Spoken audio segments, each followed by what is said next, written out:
What's up, guys, and welcome back to Tech Planet. Today we are going to be building a terrarium. It's been a while since we've done one of these, so let's check it out. Alright, I'm usually not a terrarium builder, but I was at Target after this little egg dome thing when I stumbled upon this like trio of really awesome terrariums, and my wife told me, why don't you just get them all? And so I did. And so here we are with the largest one. I'm going to be using a lot of aquarium substrate in this build just because I've been using it quite a bit lately, and I really like it. This is Seachem fluorite, so a lot of people are obsessed with the fluval stratum, which we will use, but Seachem is actually turning out to be really awesome in my experiments as well. It is going to be my base layer. I'm not going to have any crazy layering like you see in other terrarium builds. Honestly, if you know what you're doing and like how you're applying the water, I don't think you really need this crazy drainage layer, but that's another conversation. Next up, I'm just going to be using some of my like recycled potting mix basically. It's a kind of an aroid mix, a little heavier on the peat. I'll be using that as just like a substrate to build up the ground, I guess, the hardscape, whatever you want to call it. And then I'm just going to mix in another aquarium substrate, and that is the fluval stratum. This is the one everyone's raving about. I think it's fine, but it's pretty expensive. Now that we got that out of the way, we are going to be showing off the plants that will be featured in here. Our first plant, which is going to be the star of the show, is going to be a jewel orchid. And the best part about this one is I got it from the bargain bin. These things were kind of croaking at the place I was at, and so I got it for a really good price, so I had to make a terrarium out of it. These ones will flower and they're really pretty, and they're also a terrestrial orchid, which helps because it'll grow pretty well in here. The next plant that I'm going to be putting in here is going to be like the creeping oak leaf fig. That's going to be kind of like a foreground background plant. I really love it, and it's one of those things I've just had in a bin for a long time. Honestly, I don't understand how Serpa Design can build some of the stuff he builds. Even this one that I can fit my hand in, it was still such a challenge to like get this plant in there the way I wanted it to. I started to sort of mound up the back so that way the orchid could like sit in the back and sort of lean forward and face forward a little bit so it can really take up a lot of space inside this container. But again, it's really hard to work in these small spaces. He has done some insane builds. I don't know how he finds the patience to do it. I lose my patience trying to get just like one plant inside this thing, but it's still pretty fun. I did end up adding substrate as needed just to kind of mound things up.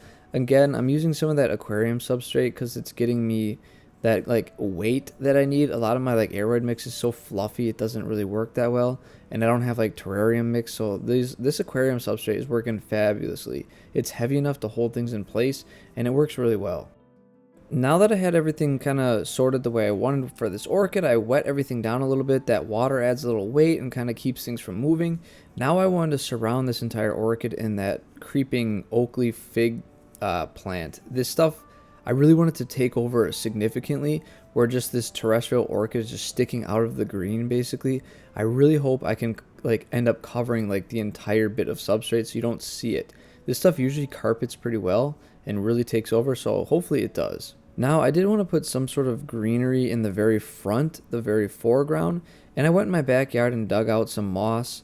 I don't really have high hopes for this stuff because usually anything I bring in from outside in Wisconsin ends up being something that like needs to die off and like come back, or just for whatever reason is just not great in these more tropical scenarios, probably because Wisconsin's not tropical. But we're gonna try it anyways. I got a bunch of moss. I didn't wash or anything. I don't care if little critters are in there. They're just gonna become a part of this little biome anyways. I know some people like really worry about that, but if everything dies, it all dies, whatever. So anyways, I just got a bunch of different moss I pulled out of the bricks, and I'm just trying to place it in here to make a nice little like pillowy carpet that's gonna just look nice. It's gonna look like a little field of grass. I know you gotta add some hardscape too, so I had this little like box of pebbles, so I just put some pebbles in there to kind of break up green. I don't really know. I'm not the expert with all the cool words about how to do this. I just thought it might look nice, so I put them in there. Once I got everything squared away, it actually started to look pretty good. You know, I'm not a very good like terrarium builder or whatever. I can't decorate very well. Usually my stuff looks kind of goofy, but this turned out alright. I actually really like it. So now I'm just going to mist everything thoroughly, get it nice and wet, let everything sort of settle, put the little ball on top, and just kind of see what happens over the course of some time. Like most of my videos, an update is coming right now, so let's check it out. Alright, so here's the update. A little bit over a month, maybe a month and a half has passed. Let's see how things are going.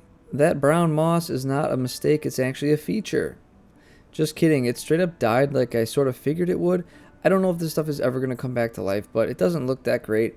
And I've been kind of eyeing up this little plant at plant shop, so I thought I'd switch it out for a different foreground carpet plant. So the first step we got to do is remove basically all this moss.